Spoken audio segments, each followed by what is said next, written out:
And welcome back to another session on Let's Talk ICT. And today we're talking about website testing with Dragon Professional, the software program that allows you to dictate or use voice commands to operate a computer. And we have our full group on the meeting here today for our educational series. So you have lots of chances to ask questions if you have any. Brenda, would you go ahead and turn to the next slide? So today I'll be presenting. My name is Eileen Belton. I'm a program coordinator with Missouri Assistive Technology. And I, I chose to use this picture because this is my high school graduation. It's kind of like version 1.0 of Eileen. And so today you're getting the presentation from a more mature, later version of Eileen. It's very much the same with Dragon. Dragon's been around a long time. And so we are now working with a more mature version of Dragon. It's a little bit more intuitive. And so happy to be able to talk with you about some of the points that it can offer you when you're testing a website. The other thing I want to talk about is we're using Dragon version 16. So the talk is specifically built around that. And I'm not an everyday user of Dragon. That's the other thing I wanted to point out. I did make an effort to learn it for this series. And so everything we share today has to do with using it with a quick learning process and applying it to testing. All right, next slide. All right, so most desktops and mobile operating systems have some type of uh, voice or I would say speech to text function. Have you guys used Messenger or like a notepad to dictate and send a message or make a note for yourself? And if you have, that's very similar to what Dragon is. Those are all the same types of functions where it's speech to text. Next slide. And so what is Dragon Professional? Dragon is a speech recognition software that it's very robust. It can do a lot. People use it for dictating. So it's speech to text, and it can be in all types of formats, like in an email or in Word, or it might be in a program that medical providers use. They have a variety of versions of Dragon for different professions. So it's quite robust for that. It can also understand spoken commands for keyboard navigation. So for example, one command might be scratch that, and that allows the backspace key to activate. So it would delete the last character that you type. And if you say it a second time, it might delete that whole last statement that was recorded in your dictation. It can also understand spoken commands that control the mouse. And so, for example, and you'll see some things today demonstrated, but like page up, it's going to be able to move across the page in increments, or click or press enter to activate a link would be another example that how it knows what to do for the mouse. Dragon allows the user to interact with web content using the spoken command. Can you go back one slide? Thank you. When you have page elements that are set up for functionality for the users, Dragon can execute them. And so Dragon is a good choice of assistive technology to help you ensure that your website is operating correctly. The other thing too is an individual that's using Dragon could either be an individual with a permanent or a temporary upper extremity limitation or weakness. So that's if you wanted to kind of get a better understanding of who might be using Dragon, that's typically who we see make those requests. All right, next slide, please.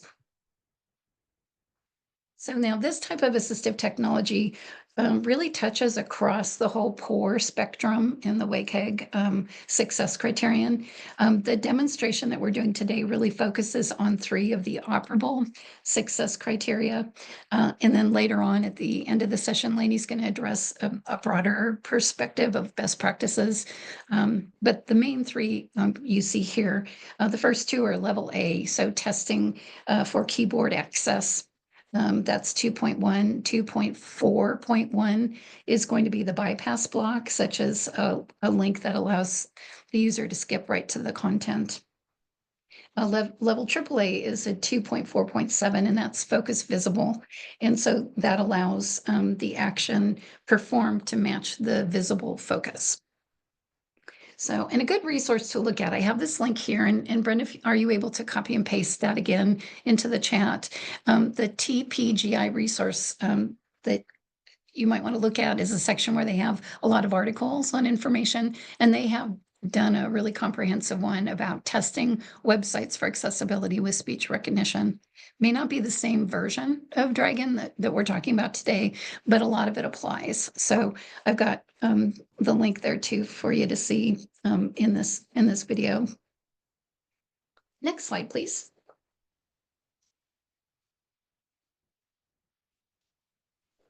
All right, so starting,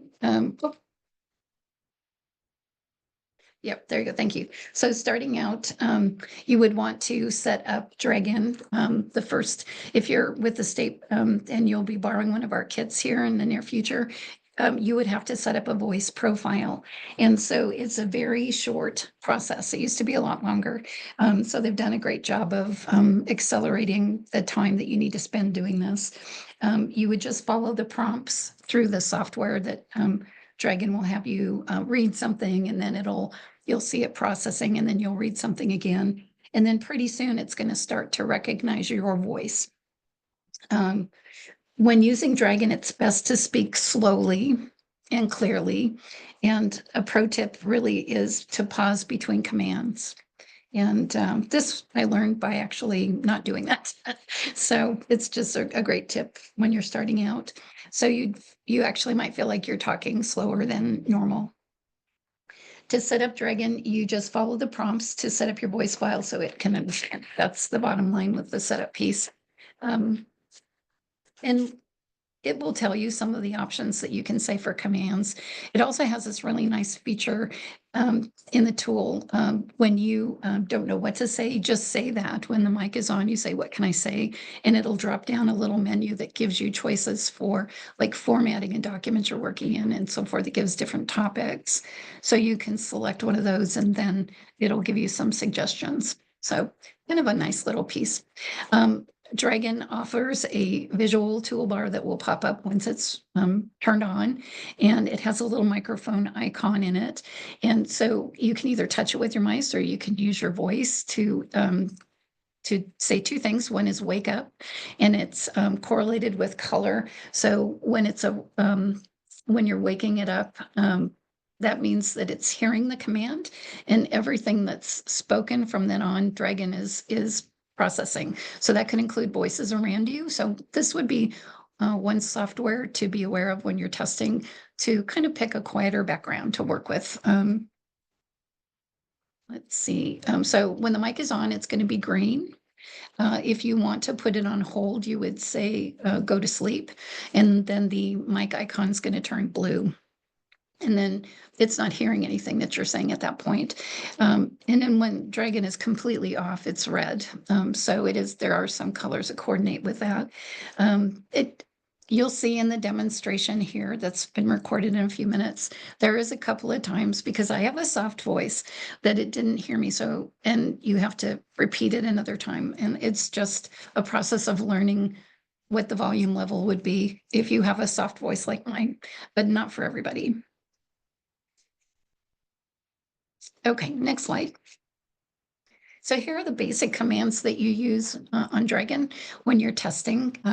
First, before we get to these little bullet points, you would say open Google Chrome. And if you have named your Chrome profile, you would just call it by that profile name. Then you would speak the URL address in the address bar. And then if it is recognizing that address, you would just say press enter, and it'll open that page. One of the things I found is if it was a frequently visited page, as you start to say the letters, as you're spelling it out, it will kind of suggest what you might be looking for. And so you may not have to spell out or say the whole URL address. Once you're on the page that you are testing, tab is going to be your best friend. The word tab. It will actually activate the tab key on the keyboard, and it will jump to every element that's active. You can also scroll up and you can scroll down. The scroll up and scroll down moves rapidly from the very top of the page down to the bottom. The command page up and page down is the one that moves in increments across the page. So if you're seeking something, you would use that one. Let's see, press enter. I kind of already mentioned that. That activates, the action that you're trying to accomplish. Or it might be click. If you're clicking on a link, that might be an alternative one that you could use. And then let's see. Oh, so in terms of on the website, you have tabs on your browser. And so if you want to close that tab you're in, you would say press Control W. Or if you wanted to reopen a tab that you just closed, this is not on the screen, but you would say press Control Shift. And if you have multiple tabs open, each one of them is assigned like a number. So 1, 2, 3, and 4. So you would say press Control 1, and it's going to identify the first tab, and it will take you to that tab. So that's how you can kind of move across the tabs when you have multiple ones. All right, and then the last command that's not on this page here, it's listed, but is scratch that. I think that's one that I use a lot. When you type something that you didn't, it didn't understand you correctly. When you say scratch that, it will erase, it'll do a backspace of the last character. And if you say it a second time, like I said earlier, it's gonna delete probably that whole sentence, or if it's a URL, it'll delete the whole URL. So you can start again. Now, there are times that these commands don't work to activate something or find something. So then the next one that would be used is mouse grid. And Brenda, if you could go to the next page, I have a visual of what that looks like. This is useful on a website to locate an area on the page or an element you're trying to access. You're going to be using mouse grid. When this command is used, an overlay of the grid contains 9 numbered spaces. So you can see there's 3 in the top, 3 in the middle, 3 in the bottom, and the user will speak the number of one of those boxes where the target is closest to. So, for example, if I wanted to focus on his glasses, it's an individual wearing glasses and like a ski hat, ski cap, and a scarf, and he's holding a cell phone. So if I wanted to focus on his glasses that he's wearing, I would say 6. I would call out the number 6.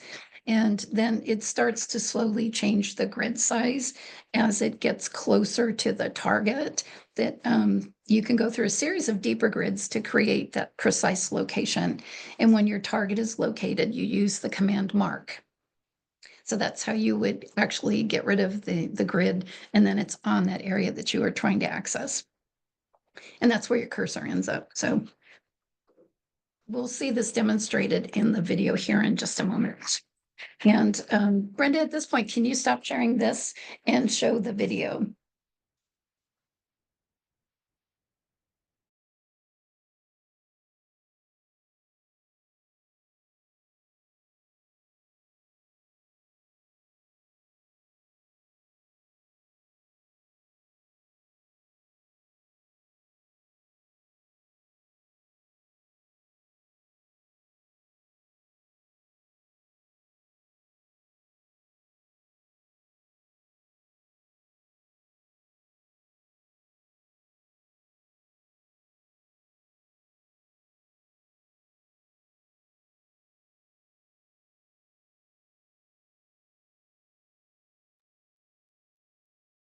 Brenda, we can't hear the volume through the Zoom meeting. Can you stop sharing and then open it up and see if you clicked on the share speaker boxes?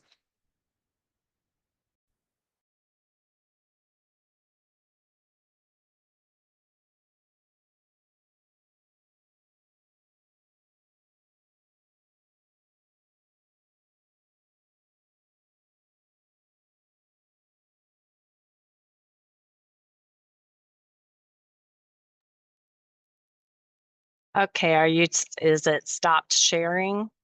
It did. Okay.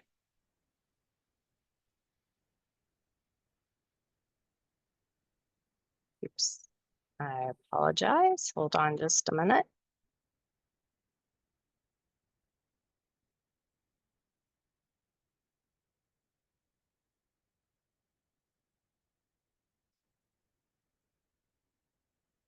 Does not want to share that.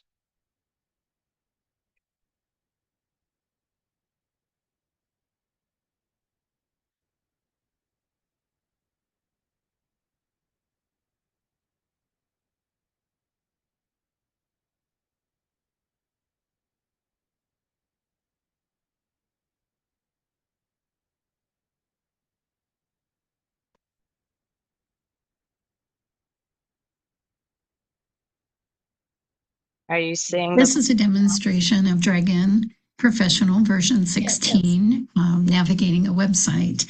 And we'll talk about some accessibility aspects to help users of voice command-based softwares like a dictation program to navigate a website with ease and be able to access your information. So let's begin. We're going to open up Dragon. The user of a voice-activated software like Dragon will have a toolbar at the top.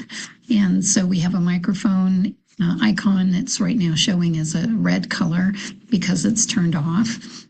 So we would need to activate it to what we call wake up, and that would then turn green. And then if we need to pause it, we put it to sleep and that turns blue. And so let's go ahead and open up the software. Open Person 1 Chrome.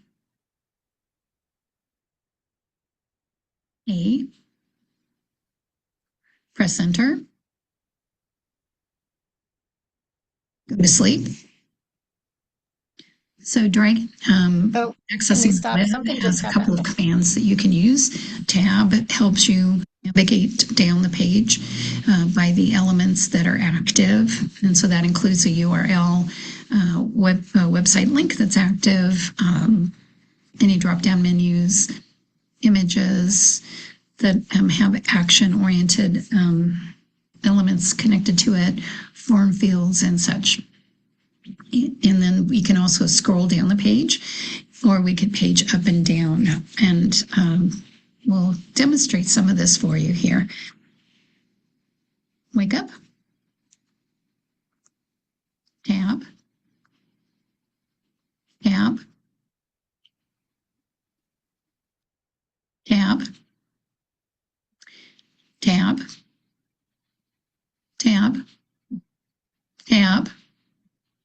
Tab. Tab. Tab. Tab. Tab. Tab. Tab. Tab. Go to sleep. When it hits drop-down menus, the focus color changes to a slightly darker gray in this situation. So you would know what navigation tab you're on to activate. You can also add a number to the amount of tabs that need to occur to move across the page. And this is a great time to do that when there's a lot of navigation links to go through. So I'll demonstrate how that works. Wake up. Tab 10 times. Tab 10 times. Wake up. Tab 10 times. Tab 10 times. Tab 10 times. Tab 10 times. Go to sleep. Down in the bottom left-hand corner, the URL is displayed. So the mouse is now hovering over the after page link. And so that is your visual focus for URLs in the content. And we're going to scroll down by, at this point, by active element. Wake up. Tab. Tab. Tab. Tab. Tab. Tab. Tab. Tab. Tab. Tab. Tab. Go to sleep. We just passed several URLs that are listed on the page that aren't active links. So I use my touch pad to move us back up there. So under the links heading, there's quite a few URLs that are written on there that are not active links. They're just then picked up with voice command as text. So it surpassed all of that as if it didn't exist. Wake up, tab, tab, tab, tab,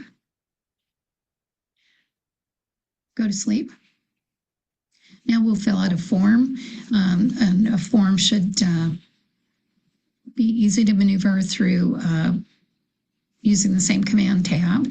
But if you are finished and needing to submit something, you would press enter, such as when you're selecting dates, you may hear that command, or go up, go down, you may hear that command if there's a drop-down option. So there's a couple of differences there than what you've been observing so far. Wake up. Wake up. First name. Last name. Scratch that. Go to sleep. So intuitively, I expected the first name, last name to be together. So this is already kind of going to be an interesting form to have to pay attention to, since the logical order is not consistent with what I would expect from a form. So that's one thing to be mindful of when you're building a form field. Wake up. Tab. 1, 2, 3, anywhere. Tab. Tab. Kansas City. Tab. Missouri. Press enter. Tab. 64015. Tab. Last name. Tab. Tab. 816 655 6700. Tab. To help my neighbor find assistive technology, period. Tab. Select. Tab. First name. Tab. Last name. Tab. Go to sleep. Now in this situation, there's a date selection required, and it's already on a pre-selected date with a calendar image. So in this case, we would use what's called a mouse grid, and that helps us select by number on the mouse grid a narrowing point to get to what we want to activate. So let's see that now. Wake up. Mouse grid. 7, 3, 6, 7, mark. Press enter.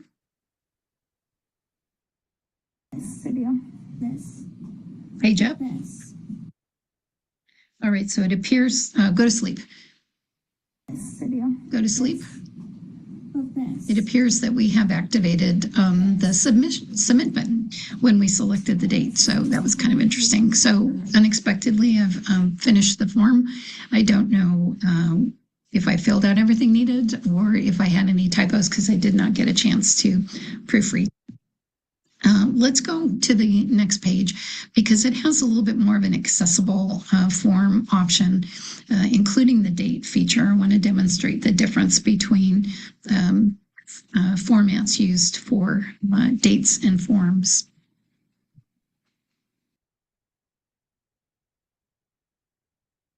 Wake up. Tab 5 times. Tab 5 times. Tab, tab, tab,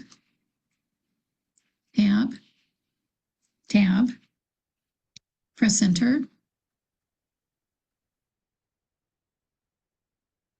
Tab. Go to sleep.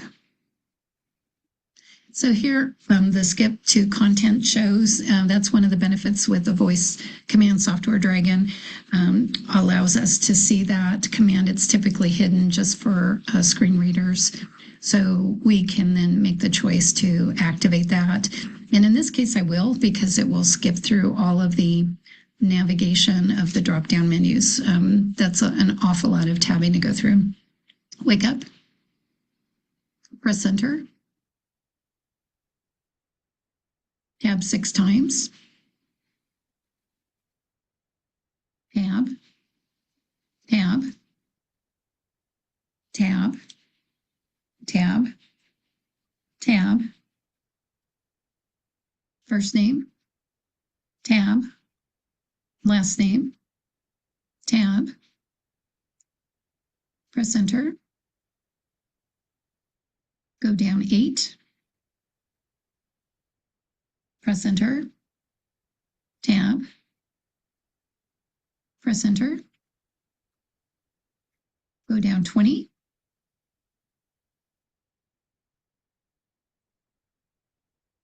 Press enter.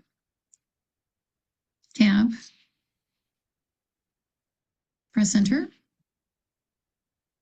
Go down 2. Press enter. Tab. 1, 2, 3, 4, anywhere.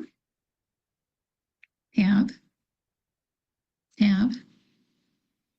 Kansas City. Tab. Missouri. Press enter. Tab. 64015. Tab. Tab. 816. 655. 6700. Scratch that. Scratch that. Scratch that. Scratch that. Scratch that. Scratch that. Go to sleep. So this is an interesting thing about Dragon. You do have to pause, and I'm going through this quickly for the demo, but that could have been one of the reasons, is that I didn't pause long enough between tabs and it retained the information for inputting, or the pre-fill option might be on and it's getting confused. So scratch that, deletes the information that you just dictated. Wake up. 816. 655. 6701. Tab. To help my neighbor find assistive technology. Tab. Select. Tab. Select. Tab. Tab. Tab. Tab. Tab. Go to sleep. So the CAPTCHA here now asks for a number to be entered. It's 7 times 10. So I'll say 70. We'll see if it gives us a number or if it's spelled out in letters. If it is, then I'll need to type it in. Wake up. Tab. 70. Tab. Select.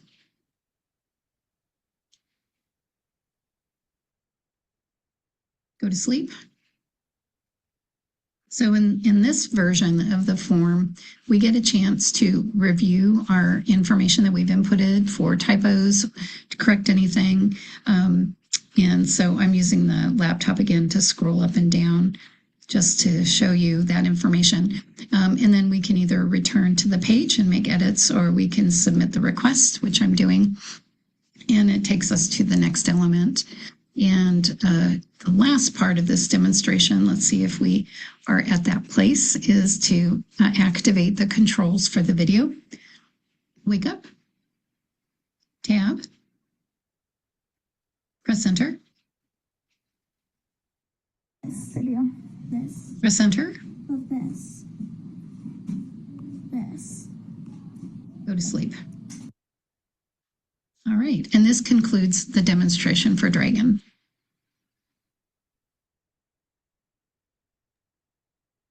All right, thank you. Brenda, can you share the PowerPoint again? So that really gave you a chance to see a couple of changes that we made before and after on our two websites. Can you go back one page? We'll just, or one slide, sorry.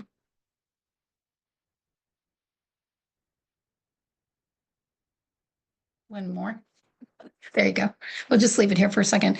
Because I just wanted to kind of summarize some of the points that I learned too as I was doing this work to create the project. One is, of course, this is for many types of assistive technology, but if a link is not active, then Dragon can actually take the person to that URL. So that we saw that how it skips over and like it doesn't exist. It would be the same for the screen readers as well. So that's one thing that's really super important.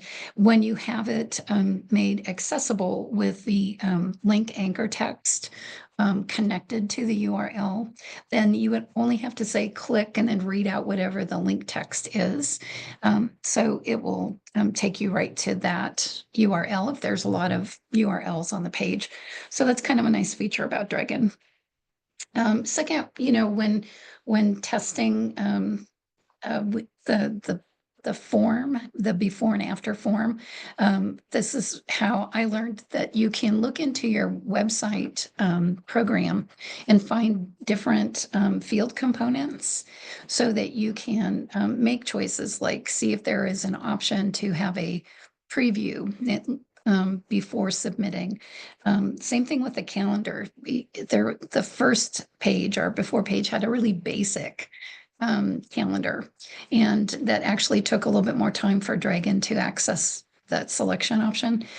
So when we looked into the WordPress field components, it had another option that allowed it to be more effective for the software to actually control selecting the date.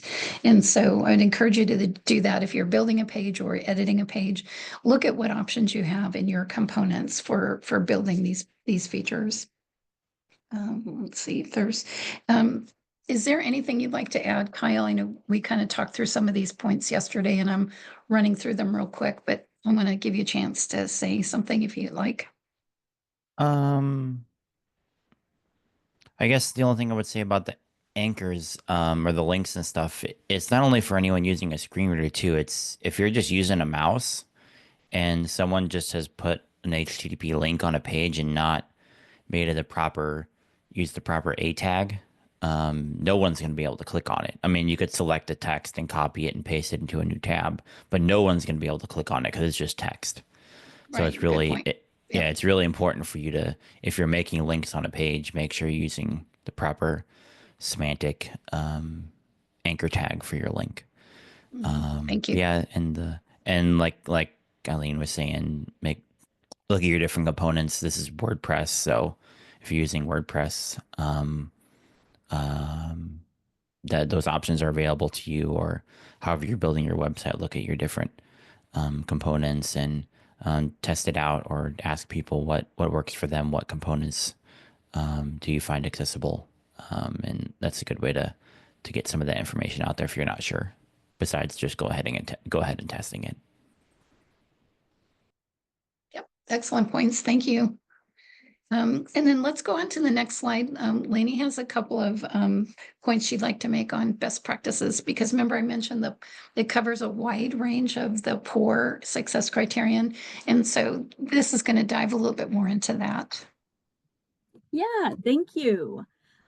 So the best practices kind of get more into like the implementation aspect. So in some cases, in these examples, it's going to be mostly developer roles for websites. But even if you're a non-developer, it's kind of good to know and kind of understand the mechanics of it. So in case you notice something, you're also educated. But a lot of this is targeted on the developer side. So there was a discussion about keyboard traps and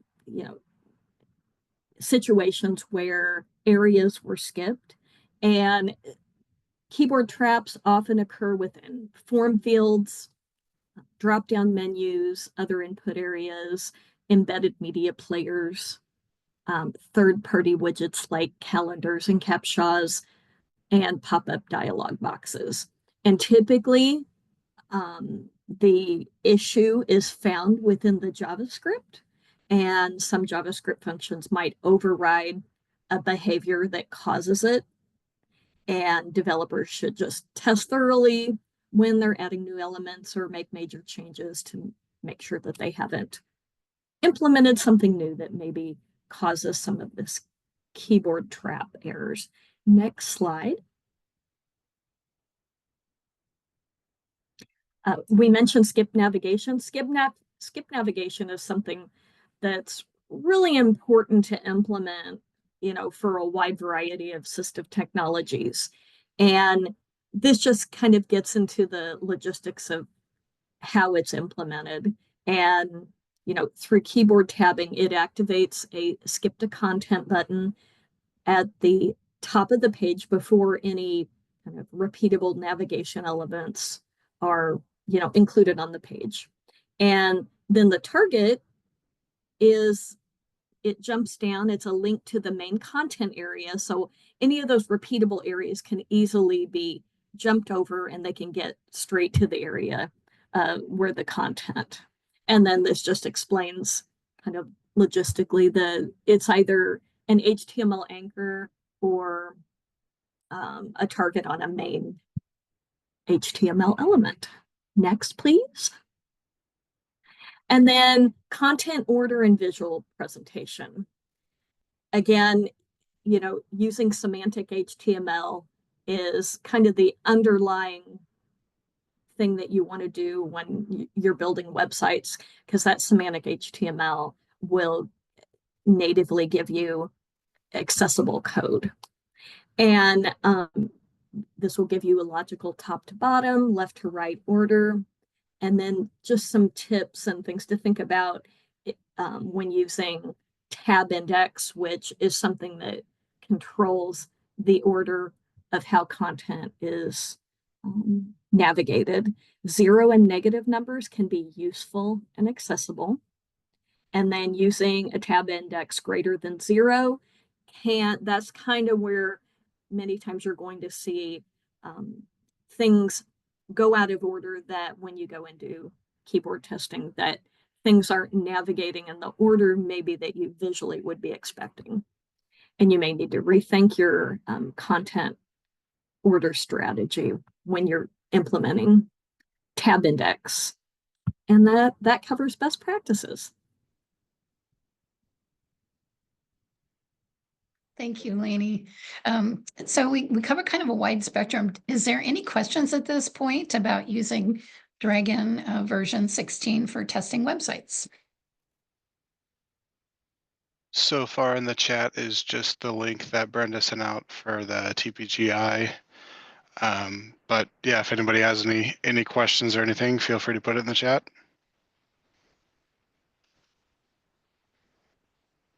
Quiet group so far. Lainey, I did have a question for you. If people weren't aware, what is a keyboard trap? Oh, like what it means. Okay, just kind of natively what that means is you are tabbing through a page and you hit some sort of element and it will not allow you to move past it, or a host of different things might happen. Maybe you pop you navigate into a modal window and and it won't let you escape out of the modal window and go back to the main page. So basically it's, limiting you on, traveling through what we call focusable elements on the page, form fields, modals, links, etc. And then, in the example, and it can also be that this isn't trap, but you have times that this is also related to JavaScript where you have elements that are focusable and they get skipped over. So basically it's just that moment where you're interacting with something and you just simply cannot escape out of it. Let's say you navigate into a drop down and it kind of traps you into it and you're just kind of dead in the water. Those are some examples.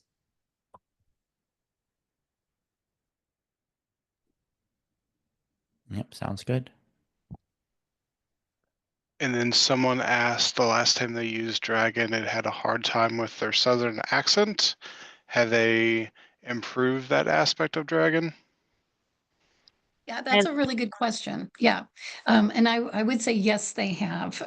That partly that's that intimate profile setting that you do up front so that it gets to know your voice. And as you work with it, you can add words into the vocabulary. If there's a word you say often that maybe your accent, it doesn't quite completely understand, or it's initials of a company name or something. So it has improved a lot. And I don't know, Brenda, did you want to add something to that? I just want to reiterate what you said, that in the beginning and when you're setting up the profile there, you can select, I believe is it a drop down or radio button, but you can select different type of accents. Or you tell it different types of accents. Yeah. And It's really sophisticated. Yeah, and if someone lives in Southern Missouri and they don't think that they have a Southern accent, actually, you still want to click that Southern accent. So. Eileen mentioned the dictionary. I think the dictionary is really powerful too, because if you're in some sort of field that has a lot of acronyms or industries, I can't think of the word, industry jargon. That's what I was thinking of. Industry jargon. You can add Yes. all those and it can recognize it. So that's really powerful too. And one other thing, we were demoing Dragon, but a lot of other operating systems like iPads and iPhones, a lot of the Apple products now have added a voice control feature that's basically has most of the features of Dragon. I don't think it has the dictionary. However, that is an option that people might be using too, but it's very similar, but just on the Apple devices. So that is an option out there if people want to look into that. Thanks, Kyle. Yeah, thank you. That is a very good option. Yep. Any other questions?